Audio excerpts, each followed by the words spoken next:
Chapter 11 that is international business. First of all, अगर हमने पिछले चैप्टर में डोमेस्टिक बिजनेस की बात की थी, तो सेम ही अगर हम बात करते हैं हम अपने इंटरनेशनल बिजनेस की, तो बताएगा कोई मुझे इसकी क्या डेफिनेशन होगी? पिछले चैप्टर में हमने डोमेस्टिक की बात की, अब इस चैप्टर में हम इंटरनेशनल की बात कर रहे हैं। तो इंटरनेशनल जो है उसकी क्या डेफिनेशन होगी?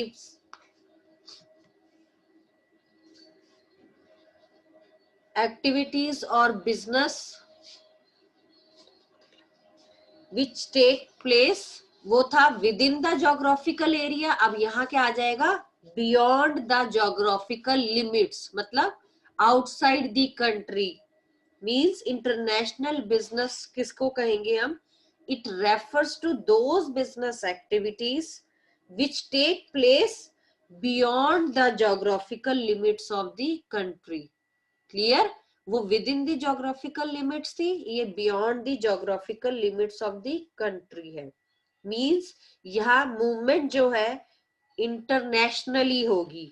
ठीक है, चाहे हम कैपिटल की बात करें, टेक्नोलॉजी की बात करें, इंटेलेक्चुअल प्रॉपर्टी की बात करें, ठीक है, सब में मूवमेंट्स होंगी। हम सिर्फ गुड्स एंड सर्विसेज की बात नहीं करते, कई बार हम टेक्नोलॉजी है, कैपिटल लेते हैं, या पेटेंट्स, ट्रेडमार्क्स, कॉपीराइट्स की बात करते हैं, तो ये सब एक्टिविटीज को इंक्लूड करता है। Means international business consist of those transactions which are carried across the national borders to satisfy the objectives of individuals, companies और organization।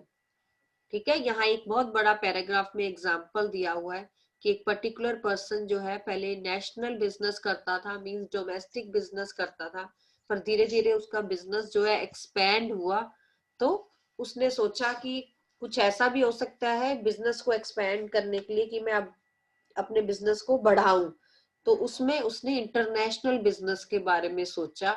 ठीक है ना, बाहर भेजना शुरू किया। तो ये ऐसे एक स्टोरी सी है, इसको हमें वैसे करने की कोई ऐसे जरूरत नहीं है, हमें सीधा ये पता हो कंट्रीज जो है ऑल ओवर द वर्ल्ड, उनमें शिफ्टिंग होती रहती है, मार्केट्स डेवलप होती रहती है, गुड्स एंड सर्विसेज प्रोड्यूस होते हैं।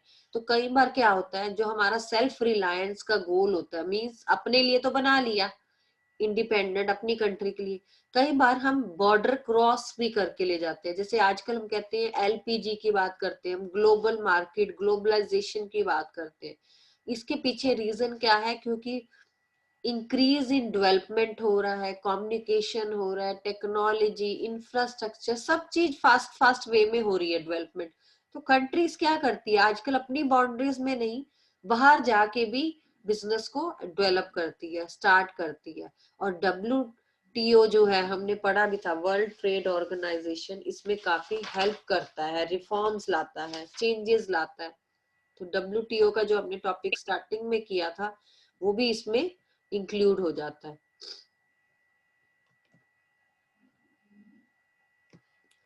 मेन आ जाता है इसमें what do mean by international business. तो एक डेफिनेशन लिख लीजिए इंटरनेशनल बिजनेस की।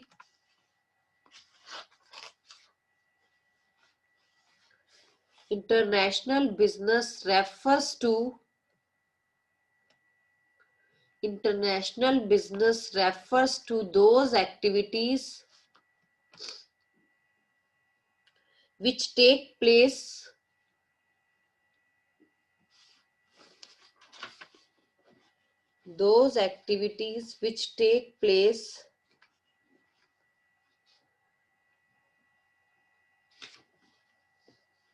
beyond the geographical limit of the country।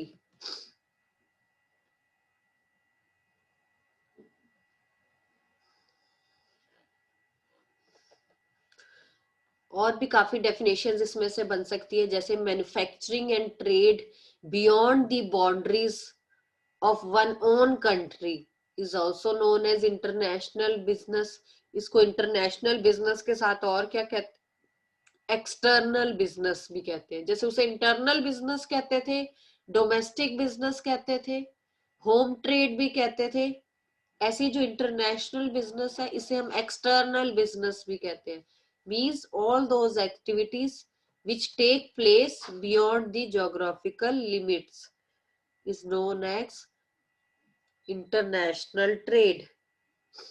International trade की आगे 3 टाइप्स हैं अगर हम बात करें। First is export, second is import and third is entry port. Export, import and entry port, ये आपने ऑलरेडी की हुई है तीनों। एक्सपोर्ट क्या होता है? हाँ जी, कौन बताएगा what do you mean bye export?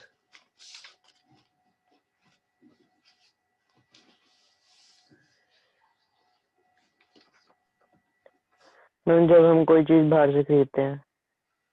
हाँ, एक्सपोर्ट ट्रेड हम किसे कहते हैं? Selling of goods and services of our home country या our country to the foreign country. हम बाहर कहीं भी भेजेंगे हमारे लिए वो फॉरेन कंट्री है। Means selling of goods and services by the firm of home country to the firm of foreign country is known as export.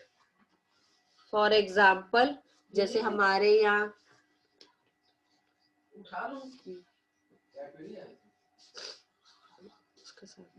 For example जैसे हमारे सेल ऑफ स्वीट्स होती है, हल्दीराम, हल्दीराम की जैसे मान लो फॉर एग्जाम्पल है, sweets है हल्दीराम के हमारे, ठीक है, वो हमारे वॉलमार्ट के थ्रू यूएसए में जाते हैं। तो यहाँ क्या हो गया, यहाँ जो हल्दीराम है वो एक इंडियन आ गई, एक्सपोर्टर हो गई, और बाहर जो हमने अलग अलग कंपनीज को सेल किया है वो इंपोर्टर आ गई। तो एक्सपोर्टर और इंपोर्टर आपको वर्ड पता हो, जो एक्सपोर्ट करते हैं, एक्सपोर्टर जो मंगवाते हैं, दैट इज इंपोर्टर। अब आ जाता है एक्सपोर्ट, तो हमने बात कर ली। अब आ जाता है what do you mean by import? Same thing है, buying and selling of goods and services by the home country from foreign country. जब हम फॉरेन कंट्री से गुड्स एंड सर्विसेज मंगवाते हैं, ठीक है, हम बाय करते हैं, वहां हम सेल कर रहे थे, यहाँ हम बाय कर रहे हैं।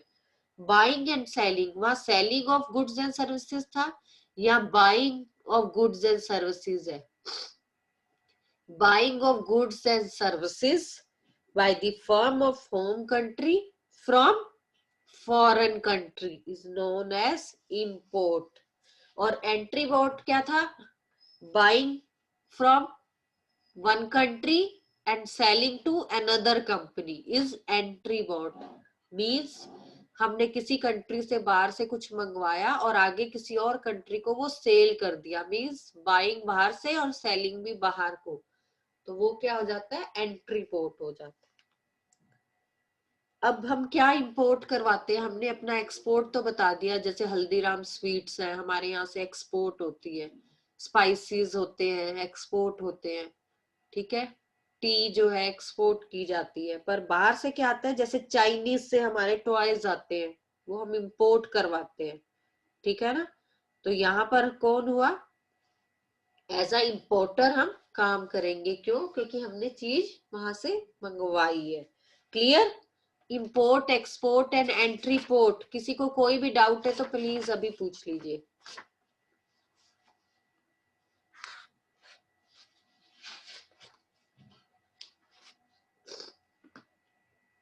क्लियर? Yes ma'am.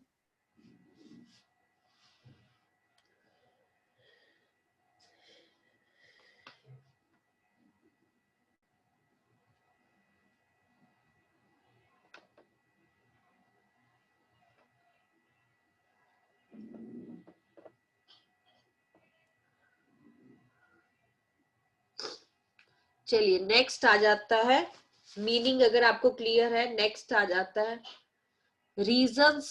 फीचर्स पहले बात कर लेते हैं जो हमारी इसी पैराग्राफ में और डेफिनेशन से मिल जाएंगे हमें। फर्स्ट इज फीचर्स, पॉइंट्स आप लिख लीजिए। फीचर्स ये क्योंकि डेफिनेशन से ही आते हैं इसलिए इसको स्पेशल वो नहीं करने, पॉइंट्स लिख लीजिए। फर्स्ट फीचर आ जाएगा involves two countries. International business के लिए it is possible only when there is a transactions between two countries। एक से तो हो नहीं सकता, मिनिमम 2 तो होनी चाहिए ना इंटरनेशनल बिजनेस करना है तो it involves 2 countries। सेकंड आ जाएगा यूज ऑफ फॉरेन एक्सचेंज।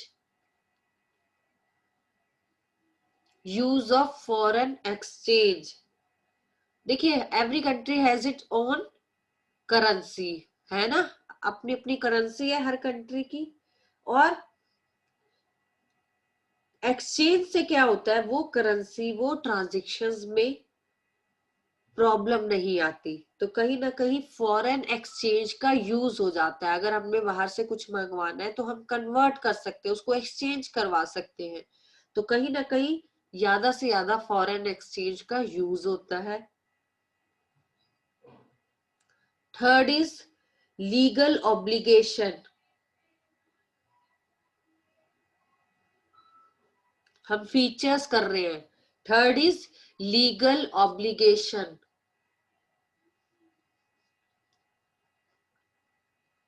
देखिए हर कंट्री के अपने लॉज हैं, अपने रूल्स एंड रेगुलेशंस हैं रिगार्डिंग द फॉरेन ट्रेड, ठीक है, और उसको हर गवर्नमेंट को फॉलो करना पड़ता है विदाउट एनी इंटरवेंशन, मतलब कोई रिस्ट्रिक्शंस ना आए, काम स्मूथली हो जाए, तो ये सब करना इंपॉर्टेंट होता है। जो भी लीगल फॉर्मेलिटीज है उससे पहले कंप्लीट करना पड़ता है।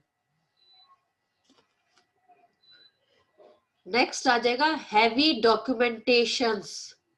हैवी डॉक्यूमेंटेशंस,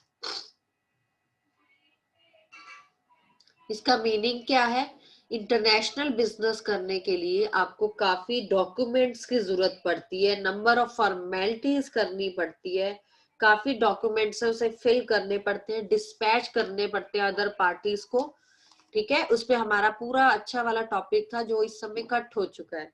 डॉक्यूमेंट्स पे पूरा प्रोसीजर था कि आप एक चीज कैसे एक्सपोर्ट करते हो और एक चीज कैसे इंपोर्ट करते हो, उसके 16-17 पॉइंट्स थे, पर वो टॉपिक अब हमारे इसमें कट हो गया है। तो जब हम प्रोसीजर करते हैं तो उसमें हम पढ़ते हैं कि काफी डॉक्यूमेंट्स होते हैं जो रिक्वायर्ड होते हैं जब आप इंटरनेशनल बिजनेस करते हैं। Time consuming, next point is time consuming है, क्योंकि इंटरनेशनल बिजनेस उतना इजी नहीं है, टाइम कंज्यूमिंग है। जो टाइम गैप है गुड सेंड करने का, रिसीव करने का, पेमेंट आने का, वो काफी लॉन्ग प्रोसेस हो जाता है, तो इसलिए टाइम कंज्यूमिंग है। और लास्ट आ जाता है लैक ऑफ पर्सनल कांटेक्ट, क्योंकि हम दूर दूर बैठे हैं, हमारा डायरेक्ट और पर्सनल कांटेक्ट नहीं हो पाता इंपोर्टर और एक्सपोर्टर के बीच में, तो कहीं ना कहीं हम मानते हैं इस बात को कि पर्सनल टच या पर्सनल कांटेक्ट नहीं रह पाता। आप अगर विद इन एरिया अपने करते हो, ज्योग्राफिकल विद इन कंट्री करते हो, तो आपके लिए इजी हो जाता है, ठीक है। तो कहीं ना कहीं हम मान के चलते हैं कि पर्सनल कांटेक्ट ना होने की वजह से इंपोर्टर एंड एक्सपोर्टर को काफी प्रॉब्लम्स अराइज होती है, तो ये भी एक पॉइंट है। रिपीट कर देते हैं। First is involves two countries, second is use of foreign exchange, third is legal obligation, fourth is heavy documentations, documents की नेसेसरी होती है, time consuming, and last is lack of personal contact. देखिए points आपको अपनी books में ढूंढने पड़ेंगे, meaning में से निकालने पड़ेंगे, और मैंने आपको पॉइंट्स लिखवा दिए तो आपके लिए अब इजी हो जाएगा फीचर्स करना। फीचर्स मींस पॉजिटिव और नेगेटिव दोनों बातें, जैसे टाइम कंज्यूमिंग है, डॉक्यूमेंटेशन है, पर्सनल कॉन्टेक्ट्स है, ये एक तरह के डीमेरिट्स ही तो है इनके।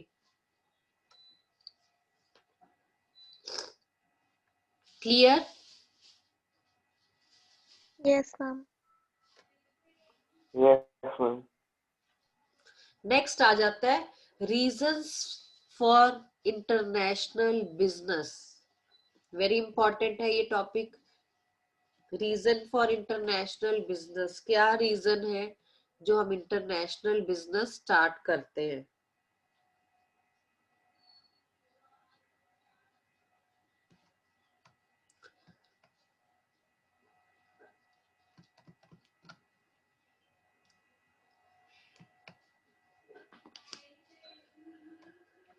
ठीक है, कोई बताएगा इंटरनेशनल बिजनेस के क्या रीजंस है? क्या जरूरत आती है इंटरनेशनल? अपनी कंट्री में ही कर लीजिए, विद इन अ कंट्री कर लीजिए, बाहर करने की क्या नीड है हमें?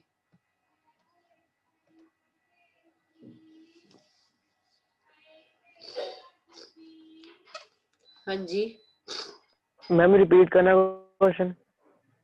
क्या रीजन है for international business? International business की क्या नीड है? आप विद इन अ कंट्री भी तो कर सकते हैं, अपनी होम कंट्री में। बाहर से गुड्स मंगवाना या बाहर को सेल करना, बाइंग एंड सेलिंग जो है, ये क्यों जरूरी है? मैम क्योंकि मैम आपने फायदे ही बताने, एक तरह के रीजन तो यही होगे ना, आपको क्या जरूरत लगती है?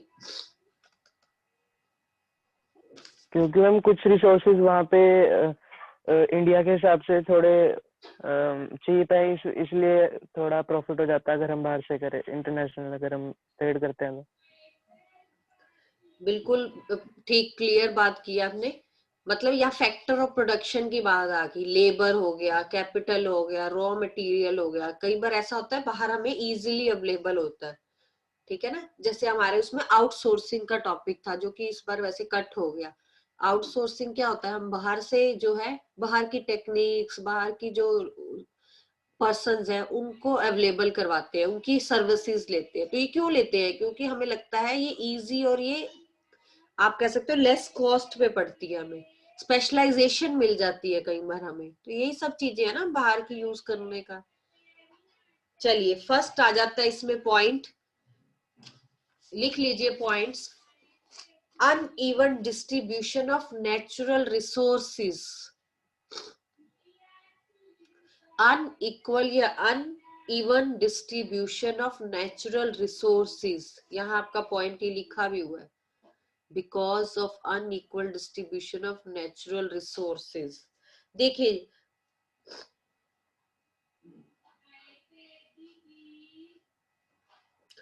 आप देखिए, अब हर कंट्री की क्या नेचुरल रिसोर्सेज सेम है? उनके पास अवेबिलिटी सेम है? नहीं, ऐसा नहीं है, है ना? वैसे तो हमारा इंडिया जो है, उसके पास नेचुरल रिसोर्सेज काफी अच्छे हैं, land, labour, capital, raw material या इजीली अवेलेबल हो जाता है। लेकिन फिर भी हमें कहीं ना कहीं प्रोडक्टिविटी लेवल से देखे, प्रोडक्शन लेवल से देखे, तो हमें लगता है हमें एक दूसरे की हेल्प लेनी चाहिए, ठीक है ना? तो फर्स्ट तो यही रीजन है कि नेचुरल रिसोर्सेज जो है उनका अनइवन डिस्ट्रीब्यूशन है। अगर हम वर्ल्ड ग्लोब में देखें, कुछ चीजें यहाँ अच्छी हैं, यहाँ का क्लाइमेट अच्छा है, कुछ चीजों के लिए वहां का क्लाइमेट अच्छा है, फैक्टर्स, रॉ मटेरियल, लेबर, जैसे अभी हमने बात की। तो कहीं ना कहीं एक्सचेंज जो होता है वो इसीलिए होता है। देखो, कुछ चीजों की यहाँ सरप्लस है, जैसे हमने बोला स्पाइसेस है, मसाले हैं, यहाँ से बाहर जाते हैं। क्यों जाते हैं? क्योंकि यहाँ उनकी प्रोडक्शन अच्छी होती है, इंडिया के लिए वो सफिशिएंट होता है, और एक्स्ट्रा जो बच जाता है उसे हम एक्सपोर्ट कर देते हैं। ऐसा तो नहीं है ना कि यहाँ छोड़ के और बाहर भेजते हैं। आजकल तो चलो ऐसा हो रहा होगा, लेकिन यही रीजन है। यहाँ पर जो है सप्लाई जो है अबंडेंस में है, बहुत ज्यादा है, तो हम क्या करते हैं, जिन कंट्रीज में सप्लाई कम है उनको सेल कर देते हैं, उनको दे देते हैं। जैसे पेट्रोलियम है, हम बाहर से लेते हैं, ठीक है ना? तो first reason is uneven distribution of natural resources. Second आ जाएगा availability of factor of production. Availability of factor of production, ये भी अभी हमने ऊपर बात की। जो हमारे वेरियस फैक्टर ऑफ प्रोडक्शन है, like labour, capital, raw material, वो हर कंट्री में जो है डिफर होता है। क्यों? क्योंकि जो गुड्स प्रोड्यूस करने के मेथड्स हैं कह सकते हो, या नीड है, वो डिफरेंट है। अब इंडिया में कहा जाता है लेबर इज चीप, तो यहाँ से लेबर भेजी जाती है बाहर, ठीक है ना? क्यों? क्योंकि यहाँ पॉपुलेशन ज्यादा है, पुअर कंट्री थी, तो लेबर इजिली अवेलेबल हो जाती थी। तो ये भी एक रीजन है, availability of factor of production. Third point आ जाएगा स्पेशलाइजेशन। स्पेशलाइजेशन का मीन क्या है? सम कंट्रीज जो होते हैं उनके पास स्पेशलाइज्ड होती है कुछ सर्विसेज, ठीक है ना? वो स्पेशलिस्ट होते हैं अपनी अपनी सर्विसेज में, गुड्स एंड सर्विसेज में, ठीक है? लाइक हम कह सकते हैं एडवांस टेक्निकल नॉलेज के बेसिस पे कह सकते हैं, प्रोडक्टिविटी के बेसिस पे कह सकते हैं, क्लाइमेटिक कंडीशंस के बेसिस पे कह सकते हैं। जैसे हमारे यहाँ कहा जाता है वेस्ट बंगाल में सबसे अच्छा, मतलब पूरे वर्ल्ड में जूट, जूट के जो प्रोडक्ट्स होते हैं वेस्ट बंगाल में मिलते हैं। तो हम ये एग्जांपल लिख सकते हैं कि इंडिया में जो जूट है वो वेस्ट बंगाल की सबसे बेस्ट है। तो ऑब्वियस है बाहर की कंट्रीज मंगवाना चाहेंगी ना जूट प्रोडक्ट्स यहाँ से, वेस्ट बंगाल से। तो यहाँ से एक्सपोर्ट होता है काफी जूट, क्यों? क्योंकि यहाँ का बेस्ट है। तो जहाँ की जो चीज स्पेशलिस्ट होंगे, स्पेशलाइजेशन होगी। अब हमारे यहाँ पर जो हैवी मशीन्स हैं, टेक्नोलॉजी है, उनकी बेटर क्वालिटी नहीं है, तो हम क्या करते हैं, बाहर दूसरी कंट्रीज से उसको मंगवाते हैं ना। तो यही रीजन है, ड्यू टू स्पेशलाइजेशन भी कह सकते हैं। हम वही प्रोडक्ट्स सिलेक्ट करते हैं जो हम खुद नहीं बना सकते, या हमारे यहाँ एफिशिएंटली और इफेक्टिवली प्रोड्यूस नहीं होते, तो हम रेस्ट ऑफ द कंट्री से वो मंगवा लेते हैं। जैसे हमने चाइना का ही एग्जांपल लिया अभी, चाइना से चाइनीज टॉयज आते हैं, हम हर बार कहते हैं बैन कर दीजिए, पर अगर उनकी कॉस्ट और हमारे यहाँ की कॉस्ट देखें तो काफी डिफरेंस होता है। फिर हम क्या करते हैं, लो प्राइस चीप करके वहां से मंगवाते हैं। तो ये एक रीजन है, वहां जो चीज बनती है वो लेस उस पे बन जाती है, कॉस्ट पे। तो कहीं ना कहीं प्रॉफिट्स अर्निंग के उसमें हम ले लेते हैं। फिर आ जाता है cost benefits. Fourth point is cost benefits.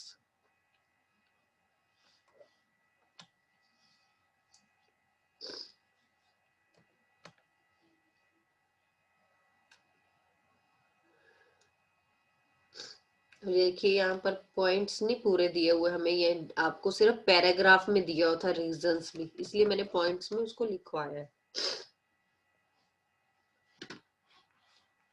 Cost benefits की कैसे हम बात कर रहे हैं, देखिए प्रोडक्शन जो कॉस्ट होती है वो डिफर होती है हर कंट्री की, डिफरेंट डिफरेंट कंट्रीज है, तो उनकी जो मेकिंग है, कॉस्ट ऑफ प्रोडक्शन की मेकिंग है वो डिफरेंट होती है। क्यों? क्योंकि इकोनॉमिक, ज्योग्राफिकल और पॉलिटिकल कंडीशंस जो है हर जगह का डिफरेंट होता है।